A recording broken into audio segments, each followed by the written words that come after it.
First and foremost, Eid Mubarak to all the Muslims around the world. For those that don't know, it is now time for Eid al-Fitr.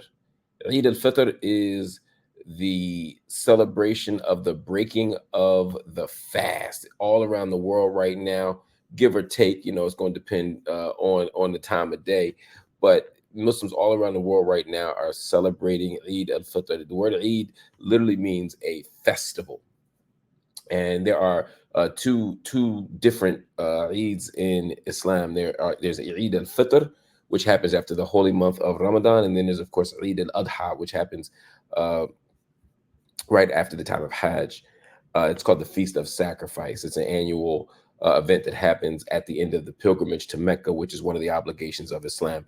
But Eid al-Fitr is the feast of the breaking of the fast. So for the next couple of days, Muslims will be celebrating. They'll be having special morning prayers. Muslims will greet each other with Eid Mubarak, which simply means a blessed Eid. You will hear people say things back like Kul Am wa Anta Bakhair, Kul Sana wa Anta Bakhair, Kul Am wa Anta Salim, or something like that, basically wishing people a year of peace or a year of being well.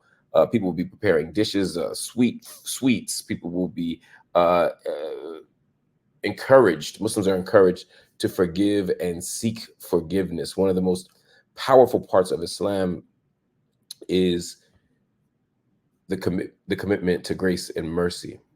Muslims begin all things, certainly all chapters of the Quran, all prayers, with the tasmiyah, Bismillah ar-Rahman ar-Rahim. Ar-Rahman, the beneficent or the gracious, ar-Rahim, the merciful. But when you look at the 99 names of Allah subhanahu wa ta'ala, so many of them are about grace and mercy. Ar-Rahman, ar-Rahim, al-Ghafar, al-Ghafur. In chapters of Tawab, we could go on and on, right? Sabur, the patient. So much of Islam is about this, and Ramadan is a time to really sort of focus on that. It's also a time to really think about what one has just endured after a month of fasting, which for me ended about 4 hours ago, 3 hours ago. You are encouraged to not only recognize individuals' capacity to endure, but also to understand the Creator's capacity to provide, the Creator's capacity to sustain you, to give the razaq, the provision. And so you're going to see a lot of celebrations. You're going to see a lot of joy. And I want to say something specifically about Black Muslims. And I'm not saying this to be divisive. I'm saying this to say that if you're trying to understand Black Islam here in the United States, you're going to see Eid celebrations all around the country. And in the masajid, in the mosques that are Black, you are going to see a really interesting thing, which I love, right? Since I was a teenager. And that is that Black folk have their own traditions. Black Muslims have their own traditions, not different religious traditions, not different religious rituals, but different modes of expression. You're going to see Black Muslims dressed the way Black Muslims dress. The food at the Eid is going to be different. You're going to see black-eyed peas. You're going to see collard greens. You're going to see sweet potato pie. You might even see mac and cheese, which, is nasty, but whatever. Do your thing. You're going to see all of the elements of Black culture and Black society that are bound up in Islam. So for Black Muslims, at least a large chunk of Black Muslims, the goal isn't to be Arabs. The goal isn't to walk around as if you're in Saudi Arabia, but instead to link your own cultural practices, your own cultural traditions to your faith practices and faith traditions. Eid is also an opportunity for, specifically this year, to think about those who are less fortunate. There's not going to be an elaborate Eid celebration in Gaza. There's not going to be an elaborate Eid celebration in Darfur or in Khartoum in Sudan. There's not going to be opportunities for that such because of the extraordinary horrors that are taking place in those respective countries. And so It's also important during Eid to think about the less fortunate. Think about those who endured the fast but aren't getting the relief that we're getting. Um, it's also an opportunity for zakat, also known as zakat al-fitr, right? Which means that during the breaking of the fast, there's a specific time for alms or charity. It's an opportunity to be a blessing to others. It's an opportunity to distribute one's wealth to the less fortunate. And so let's think about that during this Eid. But once again, Eid Mubarak to all, I will say to all the Muslims around the country and around the world. And what a blessed time to be alive. All right, family. Let's move on to another story. A story that honestly is not good news. Today in Arizona, there was some really, really bad news that was doled out by the Arizona Supreme Court. The Arizona Supreme Court today ruled that the state must adhere to a law that bans abortion in all circumstances except for when a mother's life is at risk. This is the most restrictive, the most retrograde, the most disturbing piece of or decision made by a court in Arizona in a long, long time. They're saying effectively that that they are reinstating an old anti-abortion law. Do you know when the anti-abortion law was created? Do you know when the anti-abortion law was created? The anti-abortion law was created in 1864. 1864. Arizona didn't even become a state until 1912. That means that literally the Arizona Supreme Court has decided, that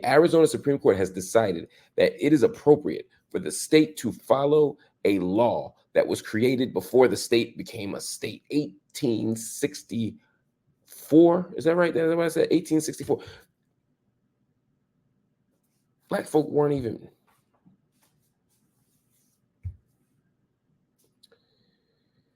You got laws that are on the books in every state, every single state, right?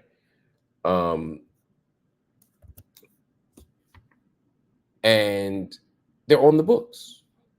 We don't follow them. We don't acknowledge them. They don't shape our lives.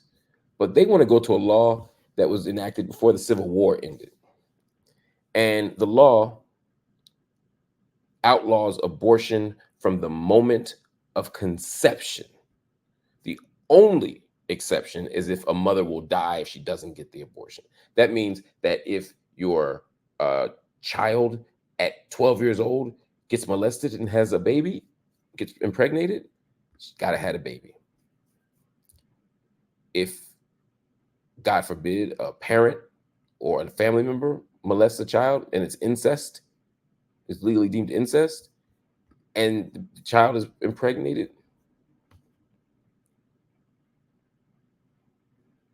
got to have the baby.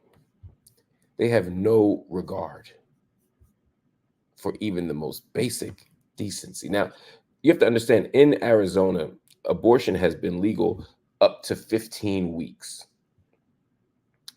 But since Roe v. Wade was overturned by the Supreme Court almost 2 years ago, there's been fights. There's been debates. One of the legal debates was, could an 1864 law be enforced? And the court said yes. Now, it's a little more complicated than that, but it's important to understand that the court did say, yes, this law, a pre-statehood law, is enforceable. The court ruled that 4-2. They said that because the federal right to abortion had been overturned or repealed or whatever you want to say by the court in 2022, there was no federal or state law that prevented Arizona from going back to a law from 1864. Now, they made some other provisions and some other observations that we can talk about. But the court explicitly said physicians are now on notice that all abortions, except those necessary to save a woman's life, are illegal. That means that your doctor, will go to jail. That means people who who help or aid and abet someone getting an abortion can go to jail. Doctors will lose licenses, right? Clinics are being shut down. If you're in Arizona, you got to go to California, you got to go to New Mexico, you got to go to Colorado to end a pregnancy. I'm going to say that again. If you want to end a pregnancy in Arizona, you still have options, but you're going to have to go to California. You're going to have to go to New Mexico. You're going to have to go to Colorado. There are other places you can go. I'm only speaking about what's nearby, because right now there are 21 states that ban abortion, or they restrict it in a way that is so narrow that it's earlier than what Roe v. Wade established. So basically, we're getting to a point where damn near half the country has outlawed abortion. And so you're going to have to make some decisions. Now, it's not effective immediately. The court put the ruling on hold, in fact, for 2 weeks, 14 days, and they sent it to a lower court to hear additional laws about constitutionality. But ultimately, this is probably going to pass. And we've heard from the state's attorney general, who said that this was unconscionable. The governor, Katie Hobbs, you see her here at the press conference. She is outraged by this. She said that it's a stain on our state. And she said that it's going to energize abortion rights supporters in November. Governor Hobbs is correct. Governor Hobbs is correct. Now, this is where y'all come in. This is where y'all come in. When I say y'all, I mean voters. When I say y'all, I mean me. When I say y'all, I mean everybody in this room. If you believe that abortion should be permissible and legal within limits, you got to go and vote for it because it's on the ballot.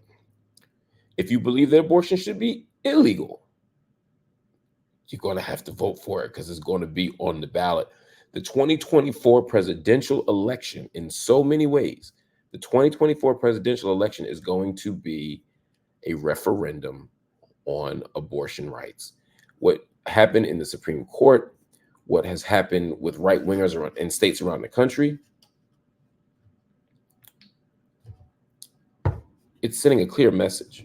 The question is, what are we going to do? What are we going to stand up for? How are we going to respond?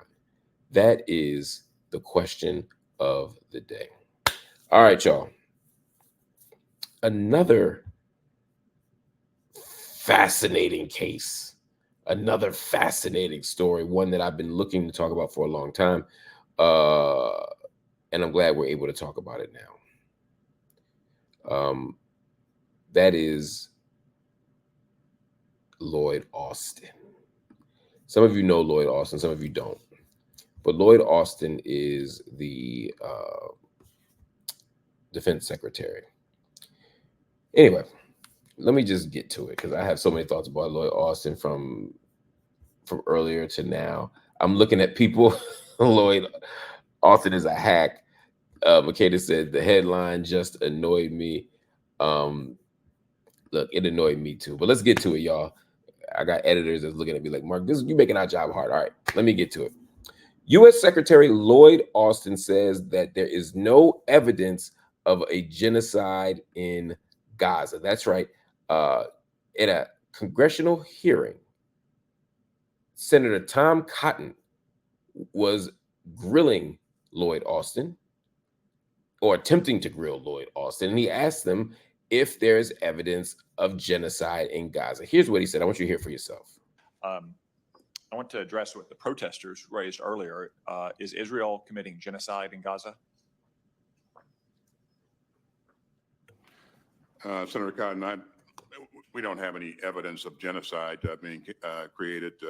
So that's a no. Israel's not committing genocide in Gaza. We don't have evidence of that, to Thank my you. knowledge. Yeah. Better than Director Burns and Director Haynes did last month at the Intelligence Committee when they dodged that question. You stand accused by those protesters of greenlighting genocide.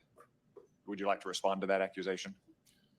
What I would say, Senator Cotton, from the very beginning is that we committed to help assist Israel in defending its territory and its people by providing security assistance. And I would remind everybody that, what happened on October 7th was absolutely horrible. and numbers of Israeli citizens killed, and then a couple of hundred Israeli citizens taken hostage. American citizens as well. American citizens as well. So you deny the accusation that you greenlit genocide? I absolutely deny. Okay. For the record, I don't think Israel's committing genocide. I don't believe you greenlit genocide either. You talked a lot with Senator Reid about Israel's responsibility to provide aid in Gaza. Why does Israel have a responsibility to provide aid to Gaza? Israel was the victim of an unprovoked, vicious attack on October 7th. Why should they provide aid to the aggressor nation or aggressor? Gaza's not a nation. To the aggressors on October 7th. We didn't provide aid to Germany and Japan during World War II. What we did provide aid to and assistance to many of the countries that we've operated in recently. But not in World War II. If you had been in George Marshall's or Dwight Eisenhower's position in World War II, would you have wanted to provide aid to Germany? I really do believe, Senator, that if they want to create a lasting effect and in terms of stability, then I think that something needs to be done to account to help the Palestinian people. I get that, but they're in the middle of the war. Like we believe that too after World War II. That's why we had the Marshall Plan. That's why we rebuilt Japan. But that was after the war was won, not in the middle of it. And in the meantime, like it's not Israel's responsibility to provide aid. It's certainly not our responsibility, but we're spending our tax dollars to build this giant pier to send aid into Gaza. Who's going to accept that aid? Who's going to be at the end of the pier on the shore taking aid from American forces? That's still being worked out, but there will be NGOs that will help to distribute that. Wow. What an exchange. So many things there that either were wrong or just disgusting or misleading.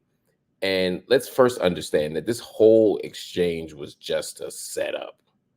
This whole exchange was just a setup. They bring Lloyd Austin up there and ask him questions. Now, the point of the questions isn't his answer. The point of the question is to act outraged and to make your own testimony. So you notice Tom Cotton is doing as much talking as he is asking. So he asked Lloyd Austin, he said, look, these protesters out there, do you, they say you're committing a genocide. Do you think you're committing a genocide? Now, he's got one of two things. He could say yes, or he could say no, or he could punt. If he punts, they press him, and it looks like the Democrats are soft on Israel, and then Tom Cotton gets a victory, very similar to what we saw when the university presidents of University of Pennsylvania, MIT, and Harvard were grilled a few months ago. So no one wants to repeat that. So you don't punt, you don't duck, you got to answer directly. Lloyd Austin said, I don't see any evidence of that. When Lloyd Austin says, I don't see any evidence of that, that foils Tom Cotton's plan, because Tom Cotton is hoping that the Democrat will give the wrong answer on Israel. And the wrong answer in this case is what we would call the truth. The truth is Israel is committing genocide in Gaza. But no, you can't say that as the Secretary of Defense, because there has to be no daylight between Israel and the United States. So Tom Cotton is like, okay, well, if Lloyd Austin doesn't punt, which is what he's expecting or hoping for, and he actually says there's no genocide, then Tom Cotton has to then say what? Oh, I'm glad you said that, because your homie up the street didn't say that last month. So-and-so didn't say that. So again, he's making testimony, making the Democrats look soft on the issue, and Tom Cotton is still testifying. And this is really a budget request, right? It's not like a testimony. It's not a trial. But what he's doing is he's making it seem as if Democrats are soft on this issue, but he's also creating a space for the Secretary of Defense to make a claim that there's no evidence, or that they haven't seen any evidence of Israel committing genocide in Gaza. Now, Lloyd Austin is also very careful. He's a military man. He's a company man, but he's savvy now too. He didn't say that they're not committing genocide in Gaza. He said, I haven't seen any evidence. We haven't seen any evidence. That's an important distinction, because he may be willfully ignorant. He may have intentionally not looked at the evidence so that he can say, I haven't seen any evidence. For example, if my homie were to walk up to me and say, yo, I committed a murder. The murder weapon's in this bag. Let me show it to you. I'll be like, no, thank you. I don't want to see nothing. And then later on, if somebody says, did you see the murder weapon? I can say, I haven't seen a murder weapon. Did you see any evidence? I haven't seen any evidence that he committed a murder.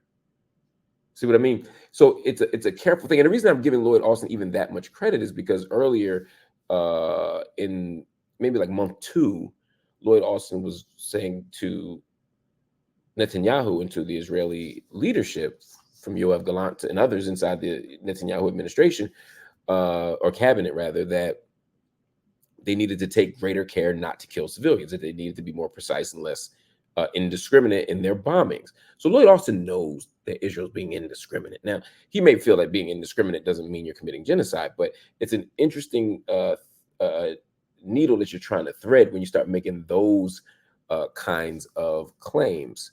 But then it gets more interesting.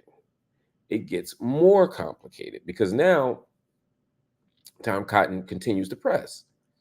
And he asks him, do you feel like you're giving the green light to a genocide? He says, no, of course he says no. Because then he's implicated in war crimes. He don't want to be at the ICJ or the ICC. So he's like, no, I ain't green lighting nothing. But let's be very clear. When the United States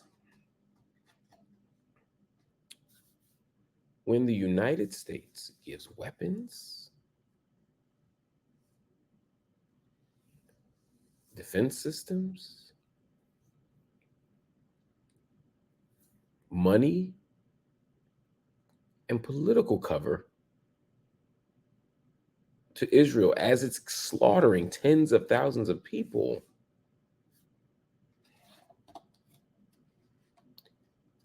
they're complicit. That's a green light.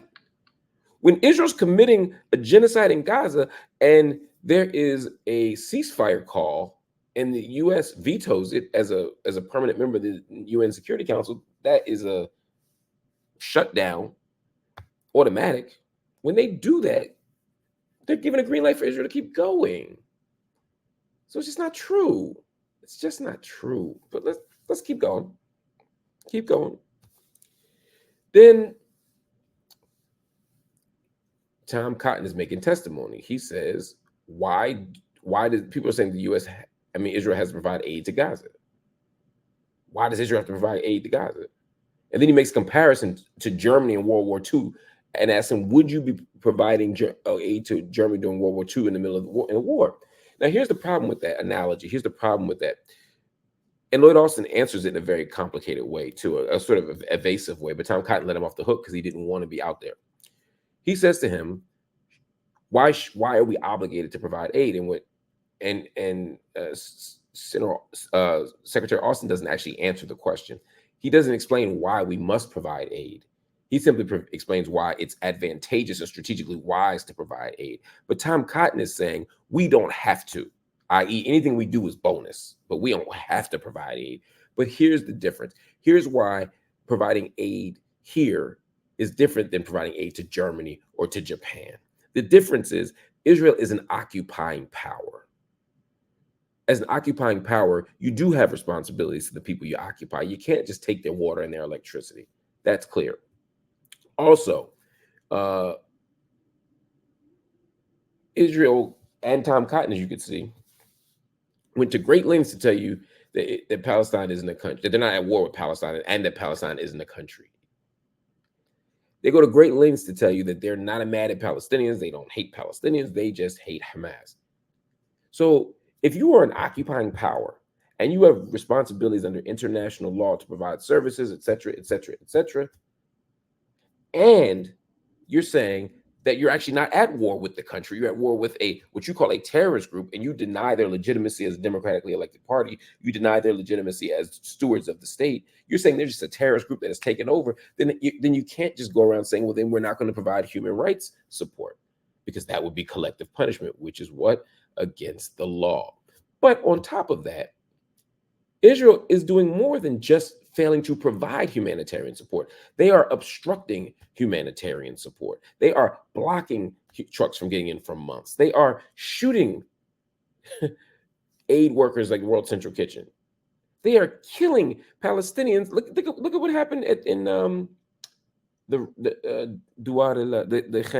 is it? Which round? It was the roundabout, one of the roundabouts in central Gaza. 2 weeks in a row where hundreds of people were shot down while they were standing in line waiting for food.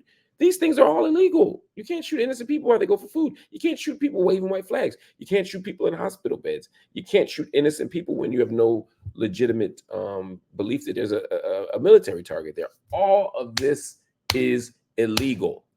So it's not just that Israel isn't providing help. It's that Israel is denying and obstructing help from people they say they're not at war with. So, yes,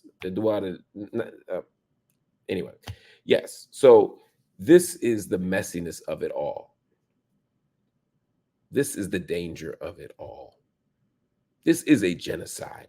And let's not forget that regardless of what Tom Cotton thinks or what Secretary Austin thinks, let's be very clear that the ICJ, the International Court of Justice, said that there is a plausible case for genocide. They didn't rule that it was genocide, but they ruled that it was a plausible case because they read the evidence, because they hear about the attacks, because they've heard what the Israeli government and power brokers in the country have said about their intentions of what to do to Amalek. So let's be very clear here. Let's be very clear here. This is genocide no matter what the U.S. Defense Secretary says. We got to be honest about that. All right, family, we're going to take a quick 30-second break. We'll be right back with more of Night School. We got a lot more coming up. Stay with me. Right? You do it. You make her happy, so you'll be all right. And happy wife normally is about happy life for me. Right. That's what I'm saying. It ain't about her. It's about you. So Van says that because Jewish people showed up for Black Americans during the Civil Rights era, he now feels compelled to stand with them now. Let me be clear. What's the white liberal ideology I'm following? I'm not saying you. No, that's what you said. So I'm saying which one? No one is free until we are all free. There's no room for any injustice.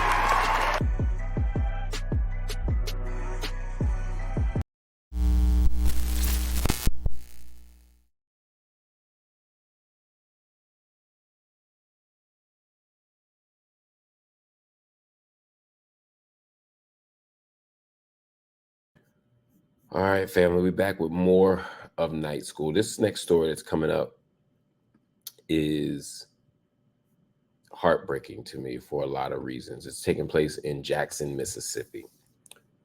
The Department of Justice will help authorities in Mississippi to improve their death notification process. The capital of Mississippi, Jackson, is going to receive technical assistance from the DOJ to make decisions about burials in ways that comply with the civil rights laws that are on the books. Now, the reason for this is because of an awful series of systemic failures and individual failures and collective failures that have taken place in Mississippi. And these failures have resulted in people being buried in paupers' graves without their families knowing. Now, all this came to light when a gentleman named Dexter Wade was killed. Now, Dexter Wade, if you don't know, was a Black man in Mississippi. He was killed by the police, and he was buried in a pauper's grave without his mother knowing. His mother had no idea that her son had been killed. The mother had no idea that her baby was laying in a grave site somewhere with absolutely no one there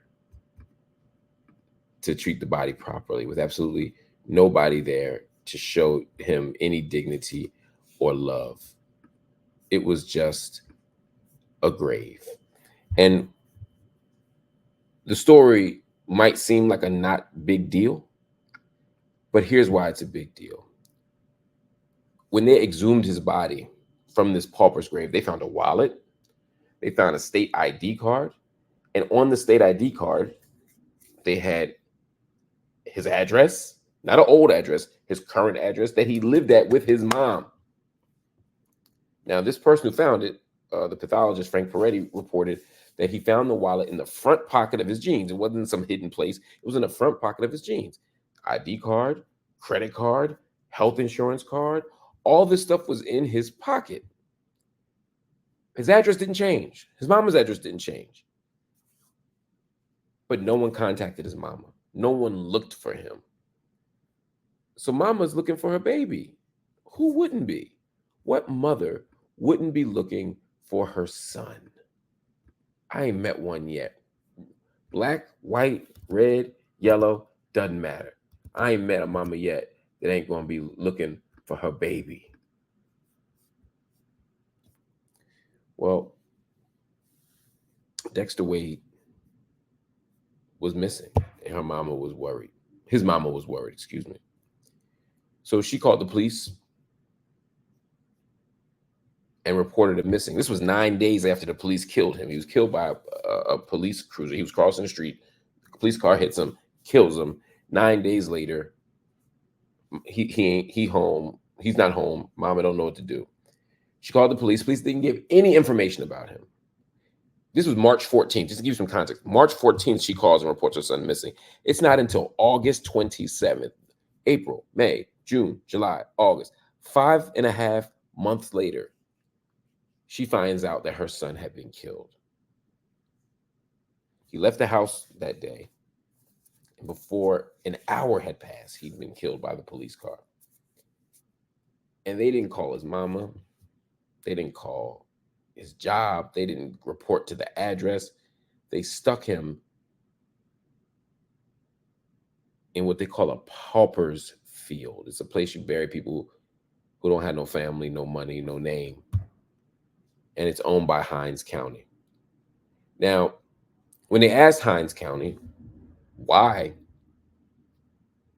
they buried him in a pauper's grave, why they treated his body with no dignity, they said he didn't have any ID on him.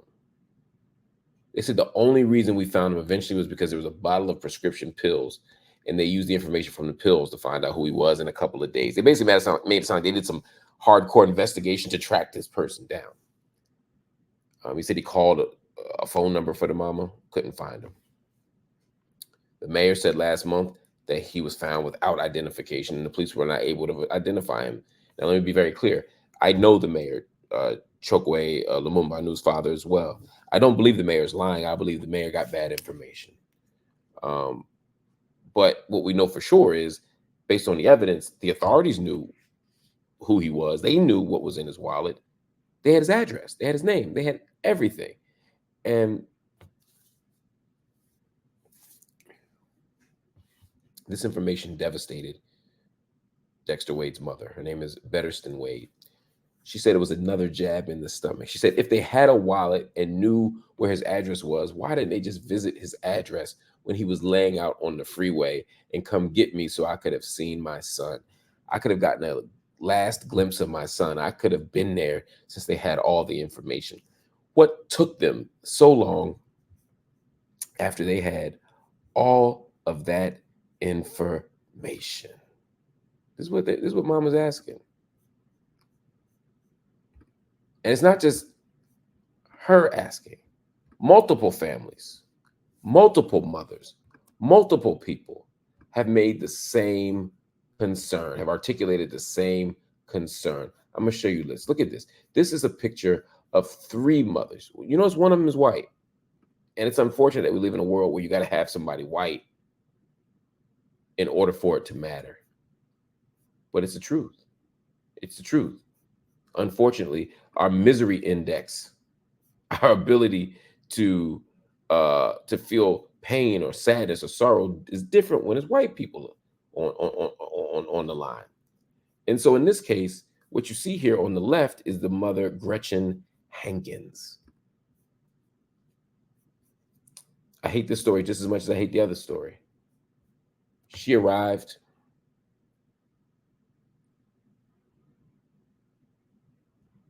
at a burial spot at the pauper's field to find out her son was there too. 17 months after her son's body was declared dead, she found him unclaimed, buried in a pauper's field, once again outside of Hinds County jail work farm. Again, it's a jail, it's a work farm, and they have a field where they throw all the dead bodies. The grave, you know who dug his grave? Inmates. They don't give you no name. They don't give you no headstone. They just give you a number. His number was 645. 645. This is the indignity that these people are being buried with. I don't care if you committed a crime. I don't care if you were a drug addict. I don't care if you were a prostitute. I don't care if you were an investment banker, which might be the worst of all of those things. Whatever you are, you deserve dignity. This person didn't commit a crime. This person didn't commit a bad act. This person simply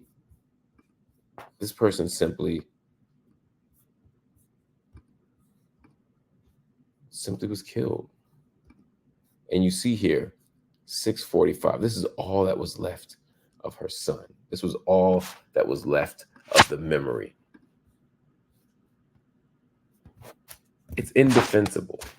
It's inexplicable that look at this. She finally got a chance. She finally got an opportunity to say goodbye to her son and have a proper funeral. You can see the proper funeral here. But for more than a year and a half after her son disappeared from their home, she just searched and she just prayed and filed police reports and asked friends. She did all the things that you do when you love your child and your child is missing. My heart breaks. If one of my children went missing, I don't know what I would do. And to find out that my child was dead and the police knew where he or she was and they didn't do nothing about it, oh no, that's a problem. Oh, that's a problem. But they didn't do anything. They didn't do anything. And as a result, you got a string of mothers like the ones you see right here. You got a string of mothers whose babies were buried without them. Now, some of you might say, well, they're dead, who cares? You're missing the point. This coroner's office, Hinds County, has buried approximately 330 people since 2008. And now we don't know how many people, were buried without notice, without support, without care, without love, without dignity. We have no idea what happened. And people say, yeah, but that doesn't mean there's foul play. It may not. They could just be so wildly incompetent and so wildly and wantonly indifferent to the well-being of these poor people. Most of them black, but some of them white. That's all possible.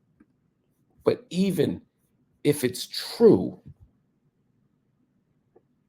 it's still horrific and indefensible. Everybody deserves a proper burial. Everybody deserves to live and die with dignity. And these people have been denied it. And we know with almost complete certainty that this would never happen. And it certainly wouldn't happen systematically to rich people. It wouldn't happen to middle-class people. It wouldn't happen to a town filled with white people. But when they're black and they're brown and they're disposable, oh, then it's okay. And that's what we're seeing right now. And that is what is so incredibly heartbreaking about this story. But I'm gonna move on. But Mississippi has to do something about this. Jackson has to do something about this. Because this is, again, indefensible. All right, y'all. Another story coming up in just a second.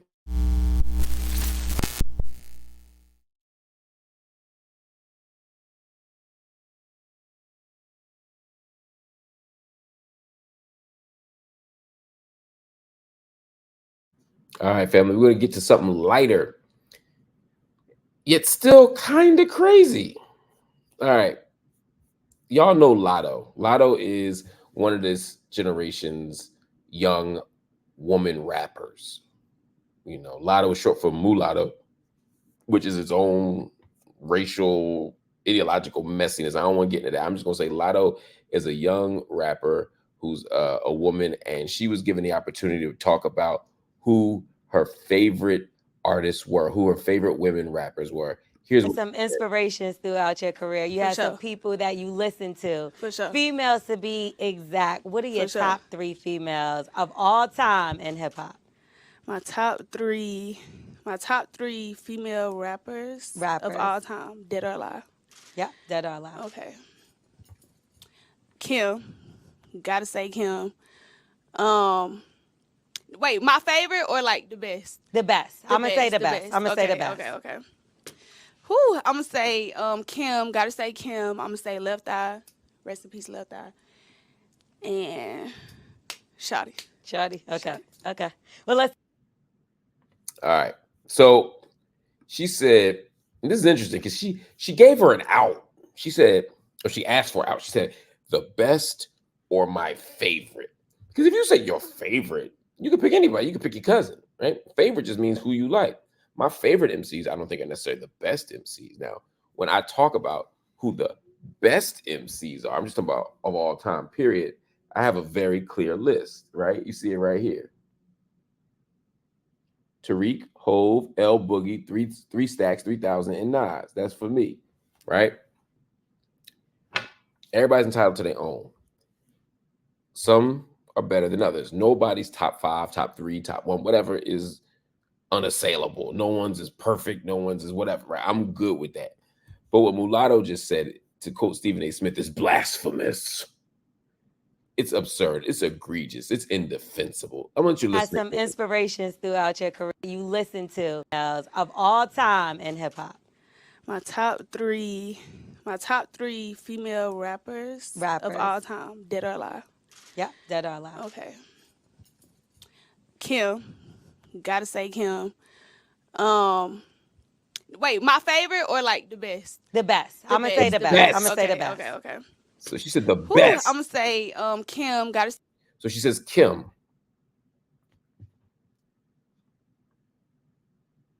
If you put Lil' Kim in your top 3 women rappers of all time, I'm not mad at you. Lil' Kim is a legend. Lil' Kim made an album, hardcore, that changed the game. Just the album cover changed the game. She's got enough hits. She's got the stage presence. She's got the flow. I know some of y'all are gonna say she don't write. A whole lot of people don't write, not just women. And she's still a beast. And a lot of people who don't write also aren't amazing, like Kim is. Lil' Kim is one of a kind. Lil' Kim is a legend. Lil' Kim absolutely deserves to be in somebody's top 3. I ain't mad at that at all. I don't necessarily agree, but I ain't mad at it at all. Lil' Kim makes complete sense. Say Kim. I'm gonna say Left Eye. Left Eye? Listen to me. I might be the most loyal Philadelphian in the history of Philadelphia. But I promise you, as much as I love Left Eye and I rep Left Eye as a Philadelphian and as just a great artist, as a wonderful star, Left Eye is in nobody's top 3, top 5, top 40. That's just it, Bunny. I think she was chasing waterfalls. Let's keep going. Rest in peace, Left Eye. And Shawty. Okay. Well, let's. So here's who you didn't say. You didn't say Queen Latifah. You think Left Eye herself would say she's better than Queen Latifah? Or MC Lyte? Or Lauryn Hill? Now, again, there's lots of people you could say. You could say MC Lyte. You could say Lauryn Hill. You could say Jean Grey. You could say Rhapsody. You could say Bahamadia. You could say Rod Digger. You could say Remy. You could say Nicki Minaj, who's the most successful woman rapper of all time. Nicki can flow. Nicki's got talent. She's got a great catalog. And she's been more successful in terms of hits. You got Left Eye over Nicki Minaj? You got Left Eye over Lauryn Hill? You got Left Eye over MC Lyte? Come on. You got Left Eye over Rem? You got Left Eye over Rhapsody? You got Left Eye over Bahamadia? None of it makes sense. None of it makes sense. And you know what? Let me take that back. It does make sense because when you listen to Latto, you say, oh, it makes sense why those would be your favorite. Those would be your inspirations. Somebody said Missy Elliott. Missy Elliott is another amazing choice. Maybe not my choice, but another amazing choice. But to come up here, somebody said, who said Cardi B? Look, if she had said Cardi B, I wouldn't agree, but at least I would understand the logic. Left Eye has even made a rap album. She does hooks on some songs. I mean, verses, excuse me, on some songs. Would not be my choice. But no disrespect to Left Eye. Love her music, love TLC for sure. But when you talk about the top 3 women MCs of all time, and you ain't got nobody from the I Want to Be Down remix, you know what I'm saying? That's a problem. You can have Roxanne Shante. That would make sense. Might be in mine. That's who you pick. Somebody schooled me when they say Sade. When they say Sade, that was her way of saying Nikki without saying her name. Okay, I respect that. I was wondering who Sade was. I said it's clearly a beef. Y'all saying Sade is Nikki. Okay, you know what? If you say it's Nikki, Kim, and Left Eye, I still think that's a crazy list and that's wildly wrong. But at least that makes a little more sense. Oh my God, it makes a little more sense. But still, it's a terrible list. Somebody said Eve. Eve absolutely would make the list for a lot of people. And I ain't mad at that. Eve is another one. Eve has a decent catalog. Eve has an amazing flow. She's got great skill sets. I ain't mad if Eve is in your top 3. Would Eve be in my top 3? No, but Eve would be in my mix. Jean Grey, like I said, Jean Grey would be in my top 3. To me, there's Jean Grey, there's Lauryn Hill, and there's everybody else. It probably will be Jean for me, Lauryn, in no particular order, Jean, Lauryn, and maybe Light, MC Light. But that would probably be my 3rd. But again, I ain't mad if you pick somebody different, but pick something that makes sense. But these youngsters out there, man, y'all raising my blood pressure. Y'all making me hate some of y'all choices, man, because they're just so absurd. It's like, do y'all like music? Have y'all heard music? What are y'all doing? That is wild. Somebody says, so your gripe is Left Eye. It's not just that my gripe is Left Eye, because again, I wouldn't have Kim on mine either. But it's the combination. You could always have one that's a little questionable, but there's no, it's less about who's on it and more about who's not on it. How do you have a top 3 MCs and you don't have Lauryn or Latifah or Light? For me, that's unimaginable. Now, if you're saying Nikki's in the mix, that makes me a little bit better. Chad said I'm having my grumpy old man on the porch. Well, you are absolutely right, sir. You couldn't be more right. That is exactly what I'm doing. I hate all of it. I hate all of it. Anyway, family, I'm not going to keep you all for long. I got one more story that I want to talk to y'all about before we go. And this is why some of y'all need to just be quiet. It's time for the elders out there, some of the elders, to just be cool. Just don't say nothing, yo. Billy D. Williams is back in the headlines. Y'all remember a while back, maybe a year or two ago, Billy D. Williams was in the headlines because he had people thinking that he was gender fluid and that he was queer and that he was coming out as such. And he later cleaned it up and said that's not what he was saying at all. But Billy D. Williams is clearly good now at making headlines, getting attention for saying stuff that maybe he shouldn't say because it doesn't seem to be always what he means. But this time, Billy D. Williams ain't talking gender. He ain't talking sexuality. He's talking blackface. He's talking blackface. Billy D. Williams gave an interview with Bill Maher. His podcast is called Club Random. And Billy D. Williams, who y'all know from all kinds of things, from selling Colt 45 to being, on Star Wars. He talked about watching Laurence Olivier in 1965's Othello. If you remember, when Sir Laurence Olivier played Othello, he wore blackface. And so Billy D said, when Olivier did Othello, I fell out laughing. he stuck his ass out and walked around with his ass, because black people are supposed to have big asses. I thought it was hysterical. I loved it. I love that kind of stuff. Now, that's already a lot of things going on. For the people who were thinking about the sexuality stuff, him talking about Olivier sticking his ass out probably was a flag for them. I don't care about that. Love who you love. Do your thing. What was noteworthy for me was the fact that he thought the blackface was okay. Billy D actually thought the blackface was okay. And even Bill Maher stepped in and said, today they would never do that. They would never let you do it. And he said, why? Bill Maher was like, blackface? Again, this is Bill Maher talking. I'm not saying Bill Maher's racist. I'm just saying Bill Maher says wild shit sometimes. He said, blackface? You think people could do blackface now? Billy D said, why not? You should do it. If you're an actor, you should do anything you want to do. Now you got Bill Maher replying. Bill Maher said, but Billy D, you're 87 years old. He said, you actually lived in a period where you couldn't play the parts you should have played. In other words, he's saying, you idiot, respectfully. You're encouraging people to wear blackface. The man was wearing blackface, taking a job from a black actor, and you were old enough to play that role. Why would you want to see that? Why would you want to see your own oppression? They got me agreeing with Bill Maher. That's not what I want.